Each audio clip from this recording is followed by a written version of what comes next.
Hello students, this is Akanksha Mishra. I hope you all are doing good. So students, in the last class we have completed the chapter which we were doing, and now in today's class we are going to start in the class for EVs. We are going to start the chapter 17, that is environment pollution. So आज हम start करने वाले हैं chapter environment pollution, okay, and we will revise that chapter.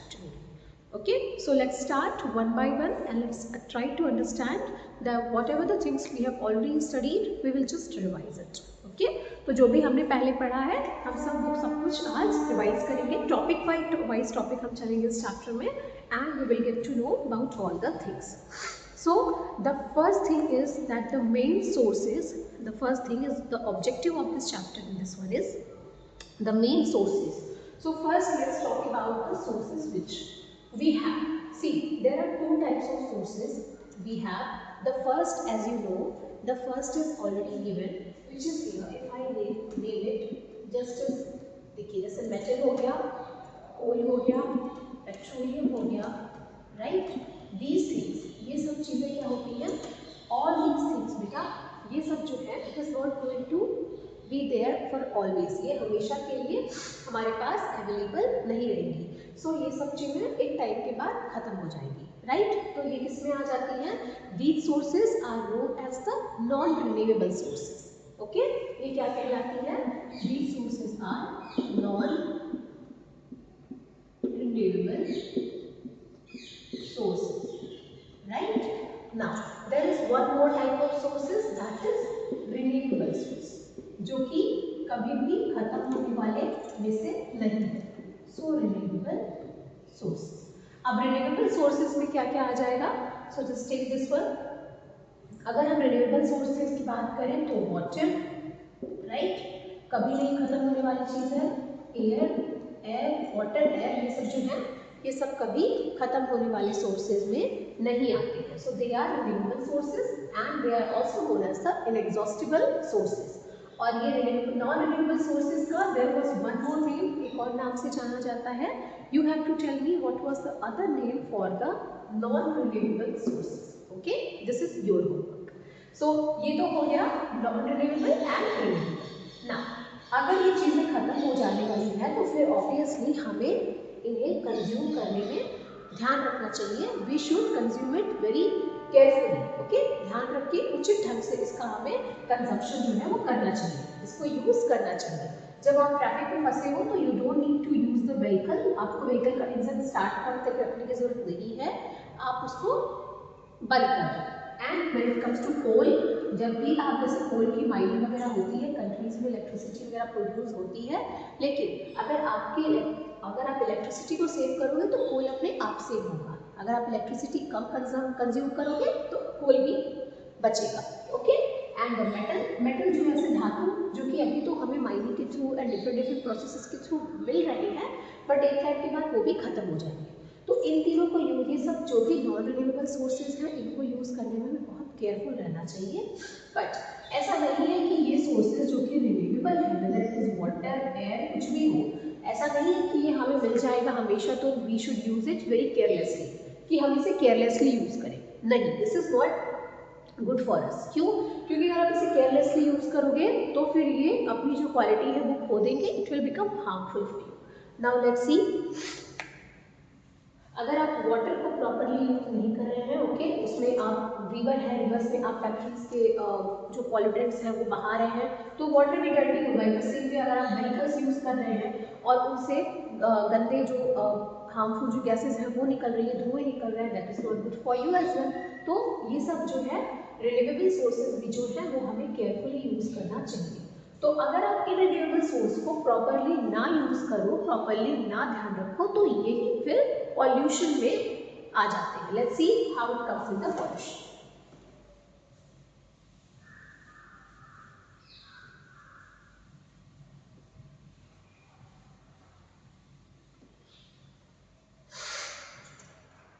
सो देखिए, whenever you have something, कोई चीज आपके पास है जो कि प्योर है, okay, and now if you are mixing some harmful things in it, so mixing of harmful materials, आप अगर उसमें हार्मफुल मटेरियल्स मिक्स कर दो, mixing of harmful materials, okay, in useful one, कोई यूजफुल चीज में अगर आप हार्मफुल मटेरियल यूज कर, हार्मफुल जो मटेरियल्स है वो अगर आप उसमें डाल दो तो क्या हो जाएगा, तो that is going to be known as pollution, is called pollution.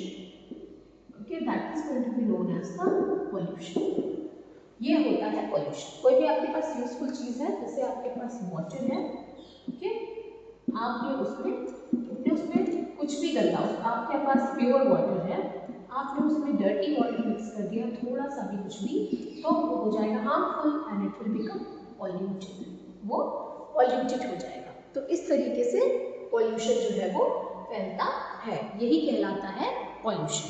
Okay, now come to the next thing. अब हमारा जो काम है, हम सभी कहीं ना कहीं पॉल्यूशन में रोल प्ले करते हैं, we are not just aware of this, हम उसके लिए अवेयर नहीं है। नाउ लेट्स सी कैसे हम किस तरीके से पॉल्यूशन करते हैं एंड कितने टाइप के पॉल्यूशन होते हैं।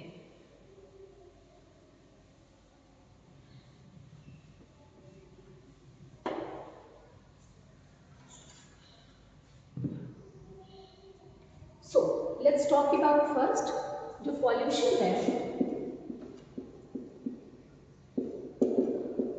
वो ग्रेजुअली जो है वो धीमे धीमे पूरे अर्थ में स्प्रेड हो रहा है, वो धीमे धीमे बढ़ता ही जा रहा है। और अपने प्लैनेट, हमारा प्लैनेट एक ऐसा प्लैनेट जहाँ पे केवल एक ऐसा प्लैनेट है जहाँ पे लाइफ एग्जिस्ट करती है, लोग सरवाइव कर सकते हैं, वो भी डर्टी और पॉल्यूटेड होता जा रहा है। तो इस वजह से जो पॉल्यूशन है उसमें सबसे बड़ा रोल किसका है, किस वजह से पॉल्यूशन सबसे ज़्यादा हो रहा है, तो जो ग्रोथ होती है पॉपुलेशन में, so growth in population, okay, growth in population, and there are two reasons. एक reason तो growth in population हो गया, second reason it is not for the specific pollution, her pollution के पीछे कहीं ना कहीं ये दो कारण हमेशा होते हैं, and advancement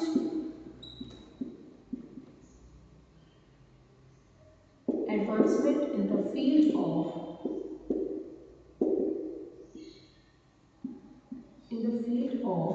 advancement in the field of science and technology.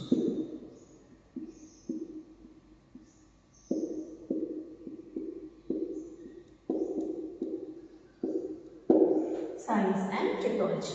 तो सबसे पहले ग्रोथ, अपने हमारी कंट्री वर्ल्ड में सेकेंड नंबर पे है पॉपुलेशन के मामले में। तो जैसे जैसे आपकी जगह, आप जहाँ रह रहे हो वहाँ पे पॉपुलेशन बढ़ेगी तो आपके पास उतने ही ज़्यादा कंजम्पशन की चीज़ें भी चाहिए, आपको उतनी ही ज़्यादा क्रॉप्स चाहिए, अनाज चाहिए, उतने ही ज़्यादा लोग फिर भूखे भी रहेंगे अगर उन्हें नहीं मिलेगा तो महंगाई भी बढ़ेगी, महंगाई भी बढ़ेगी और उसके साथ साथ ज़्यादा लोग व्हीकल यूज़ करेंगे, ज़्यादा जो पॉल्यूशन है वो फैलेगा, रिवर्स जो है वो डर्टी होंगे क्योंकि फैक्ट्रीज बड़े लेवल पे काम करेंगी चीज़ों को प्रोड्यूस करने के लिए। तो इस वजह से पॉपुलेशन जो है वो मेजर रोल प्ले करती है किसी भी पॉल्यूशन फैलाने में। नेक्स्ट है advancement in the field of science and technology. जो भी साइंस एंड टेक्नोलॉजी में जो भी ग्रोथ हो रही है, जो भी तरक्की होती जा रही है, उससे क्या हो रहा है कि we are moving towards the pollution. देखिए, we are moving towards the spreading the pollution, हम पॉल्यूशन को बढ़ाते जा रहे हैं। How is it possible? अगर आप देखोगे, now many countries are trying to send their satellites in the space. Now space पे ज़्यादा से ज़्यादा सब सैटेलाइट्स भेजना चाहते हैं, they want to be there कि हम कितना कैप्चर कर सकते हैं, अपने आप कितना ग्रोथ कर सकते हैं, कितना डेवलप कर सकते हैं अपने आप को इस मामले में। सो उसके बाद क्या होता है कि सैटेलाइट्स को भेज दी, that is good for a country, but what is happening, many countries are sending, सब कंट्रीज भेज रही है सैटेलाइट्स। उसके बाद क्या होता है, हमने अर्थ को छोड़ा नहीं है, स्पेस तक भी नहीं छोड़ा है, वहाँ भी जो सैटेलाइट्स के जो मलबे होते हैं, जो वेस्ट होते हैं, वो वहाँ पे पाए जाते हैं, उन्हें हम कहते हैं debris, that is known as debris. तो ये जो होता है साइंस की तरक्की, उसके साथ साथ जैसे आप बहुत सारी चीज़ें हमें मिल गई हैं, हमारे पास मिक्सर ग्राइंडर है, हमारे पास वॉशिंग मशीन है, हमारे पास बहुत सारी ऐसी चीज़ें हैं जो कि हम यूज़ कर रहे हैं, एंड उसके साथ हम क्या कर रहे हैं, इलेक्ट्रिसिटी का कंजम्पशन, इससे कोल ज़्यादा यूज़ हो रहा है, एंड कोल ज़्यादा यूज़ हो रहा है और हमारी नीड इन सब चीज़ों की तरफ बढ़ रही है, कंपनी ज़्यादा प्रोडक्शन कर रही है, तो कंपनी प्रोडक्शन करेगी तो वो जब प्रोडक्शन करेगी तो ऑब्वियसली उनकी फैक्ट्री से धुएं निकलेंगे एंड अवशिष्ट पदार्थ निकलेंगे, वेस्ट मटीरियल निकलेंगे जो कि वो नदियों में बहा देंगे। तो इससे दो पॉल्यूशन हो रहे हैं। तो इस तरीके से जो साइंस एंड टेक्नोलॉजी है ये भी हमारे पॉल्यूशन में मेजर रोल प्ले करती है। ये हो गया कि पॉल्यूशन के दो मेजर रीजंस क्या हैं। Now we are going to talk about the type of pollution. तो देखते हैं फर्स्ट, पहले हम देखते हैं कितने टाइप्स के पॉल्यूशन हैं। Okay, so the very first type is, okay, 3 types of pollution is going to play major role here. Land pollution, okay, second क्या है, water pollution and air pollution, okay, these are the pollutions we have. ये pollution है हमारे पास, ठीक है, हम ये चीजें डेली लाइफ में फेस कर रहे हैं। These are the major types of pollution. This is what we are going to talk about. अब इसके बारे में बात करते हैं। तो let's see, we will start with the land pollution.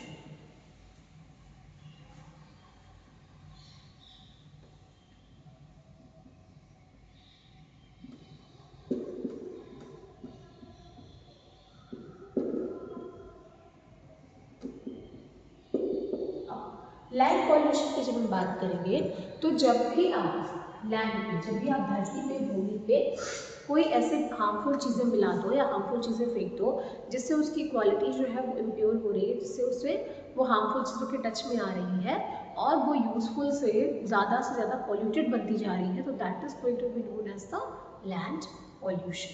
So let's write about it कि mixing of dirty unwanted elements.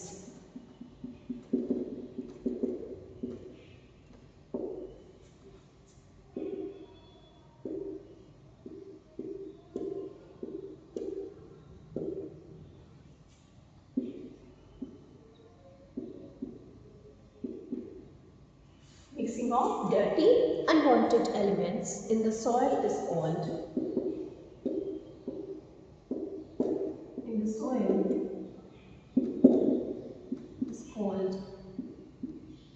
land pollution.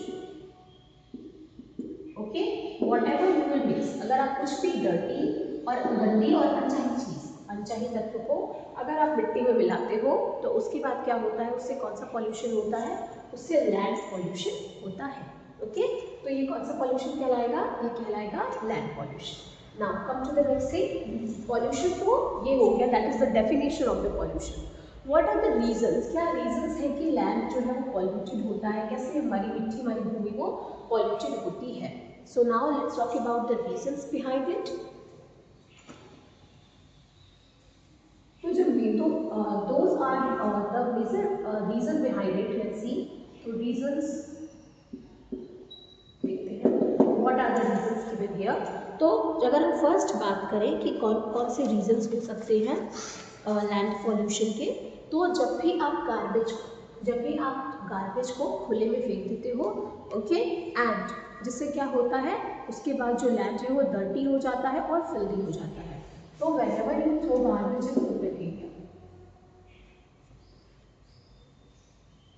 so throwing of garbage,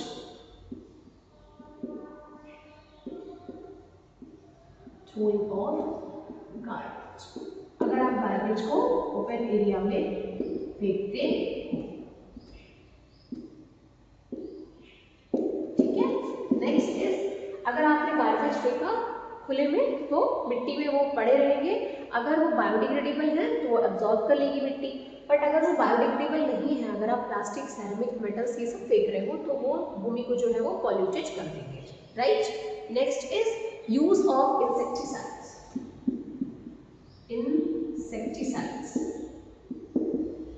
insecticides use करना, जैसे कि फसल जब लगती है बेटा तो कीड़े को मारने के लिए ये दवा यूज की जाती है. कीड़ों की छिड़काव पे से फसल पे कीड़े ना लगे उसके लिए डाला जाता है, जिससे जो क्वालिटी है भूमि की, जो गुणवत्ता है, जो उसका उपजाऊपन है वो कम होता जाता है एंड जो भूमि है वो पॉल्यूटेड हो जाती है अगर आप ज़्यादा इसको यूज़ करो तो इंसेक्टिसाइड्स का यूज़ करना, उसके साथ साथ पेस्टिसाइड्स का यूज़ करना.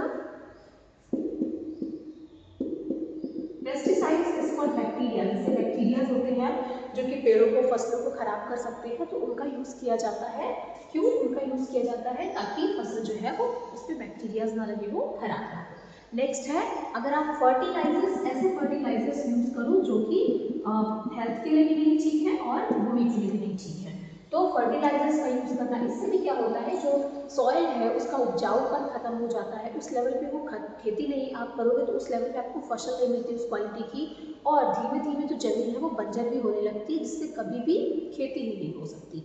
सो these are the things for the land pollution. Third क्या है, if we talk about the third one, cutting of trees. अगर आप पेड़ों को काट दो और डिफॉरेस्टेशन कर दो, तो कटिंग ऑफ ट्रीज, ओके, पेड़ों को काटने से अगर आप जंगल ही नहीं बचेंगे तो how the land is going to be fertile, कैसे वो फर्टाइल होगी, कैसे वो उसकी मिट्टी जो है वो एक जगह रुकी रहेगी। तो ये हो गए 3 reason. There is one more major reason, वो है सॉइल इरोजन। सॉइल इरोजन एक बहुत बड़ा रोल प्ले करता है। अगर आपके पास पेड़ नहीं होंगे, ओके, अगर आपके पास पेड़ है, आपने पेड़ काट दिए, पेड़ क्या करते हैं, पेड़ की जड़ें जो है वो मिट्टी को बाइंड करके रखती है। अगर आप पेड़ काट दोगे तो मिट्टी तो बाइंड ही नहीं होगी, उसके ऊपर की लेयर बारिश के साथ बहती चली जाएगी, फिर वो नदियों में बह जाएगी, नदियों में रह जाएगी एंड उस मिट्टी का यूज आप नहीं कर पाओगे। तो सॉइल इरोजन बहुत बड़ा मेजर रोल प्ले करता है लैंड पॉल्यूशन में। That's why the solution is कि ट्रीज को लगाया जाए। ओके, तो ये सारे रीजन थे लैंड पॉल्यूशन के। नाउ अब देखते हैं, हमने बात तो कर ली लैंड पॉल्यूशन की, तो ये जो सारे रीजंस हैं these are going to tell you किस तरीके से लैंड पॉल्यूशन होता है। Now let's talk about the another thing. अब आपने लैंड पॉल्यूशन का सॉल्यूशन देखा, दैट इट इज इम्पॉर्टेंट कि हम क्या करें, जैसे इंसेक्टिसाइड्स एंड पेस्टिसाइड्स और ये जो फर्टिलाइजर्स हैं इनका कम से कम यूज़ करें बेटा। अगर आप इसको कम से कम यूज़ करोगे तो it is going to be helpful, आपके हेल्थ के लिए अच्छा है, बिकॉज ये इंसेक्टिसाइड्स और ये जो पेस्टिसाइड्स हैं ये आपकी बॉडी में जाएंगे इवेंचुअली, ये आपकी बॉडी में जाने वाले हैं क्योंकि आप इन्हें खाओगे, आप भोजन करोगे, वो फसल और वो अनाज खाओगे, तो उसके साथ साथ फसल अनाज में ये इंसेक्टिसाइड्स एंड पेस्टिसाइड्स भी मिले होंगे। और फर्टिलाइजर्स और जैसे यूरिया जैसी चीज़ें यूज़ की जा रही हैं जो कि बॉडी के लिए बहुत ही ज़्यादा डेंजरस है, उसके साथ साथ ये लैंड को भी पॉल्यूटेड कर रही है। और था कटिंग ऑफ ट्रीज, ज़्यादा से ज़्यादा पेड़ लगाना is solution of many pollution. बहुत सारे पॉल्यूशन का सॉल्यूशन होता है कि आप ज़्यादा से ज़्यादा ट्रीज लगाइए, ओके, और फॉरेस्टेशन, जितने ज़्यादा फॉरेस्ट होंगे उतना ज़्यादा जो ग्रोथ है वो आपकी भूमि की भी ग्रोथ होगी, आपका जो एयर है वो भी पॉल्यूटेड नहीं रहेगा, और आप ज़्यादा से ज़्यादा जो सॉइल इरोजन है उससे बच सकते हो।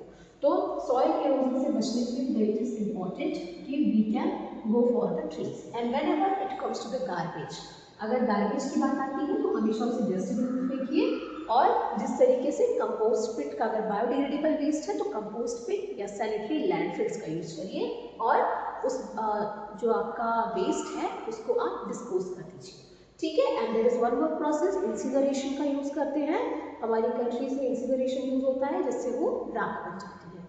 सो ये सारे के सारे प्रोसेस थे हमारे, ये सारे के सारे रीजंस थे कि क्यों लैंड पॉल्यूशन होता है। And we also talked about कि कैसे हम इसका सॉल्यूशन भी दे सकते हैं, किस तरीके से हम इसका सॉल्यूशन दे सकते हैं। तो हमने सबसे पहले बात की कि पॉल्यूशन क्या है, so mixing of harmful substances in the useful ones. उसके बाद हमने बात की what are the two major reasons की पॉल्यूशन हो रहा है। तो पॉल्यूशन होता है क्यों, growth in the population and advancement in the field of science and technology. And उसके बाद भी टॉक्ड अबाउट कितने टाइप के पॉल्यूशन होते हैं, तो कितने टाइप के पॉल्यूशन होते हैं, there are 3 types of pollution, and उसमें एयर है, लैंड पॉल्यूशन है एंड वाटर पॉल्यूशन है। एंड आज हमने फिनिश किया कि लैंड पॉल्यूशन का जो क्या डेफिनेशन हो सकती है, किस कारण से लैंड पॉल्यूशन होता है, एंड वी टॉक्ड अबाउट कि लैंड पॉल्यूशन को हम कैसे रोक सकते हैं। This is your homework which I told you कि रिन्यूएबल सोर्स का एंड नॉन रिन्यूएबल सोर्स के दूसरे और नाम कौन से हैं, you have to tell me. In fact मैंने एक का नाम आपको वहीं पे बता दिया था, and second name you have to tell me कि what is the another name for the renewable source and non-renewable source. So this is what we have completed today. In the next class, we will do the water pollution and we will also do the air pollution, and also we will see the how can we reduce the pollution. So for now we are done. Thank you.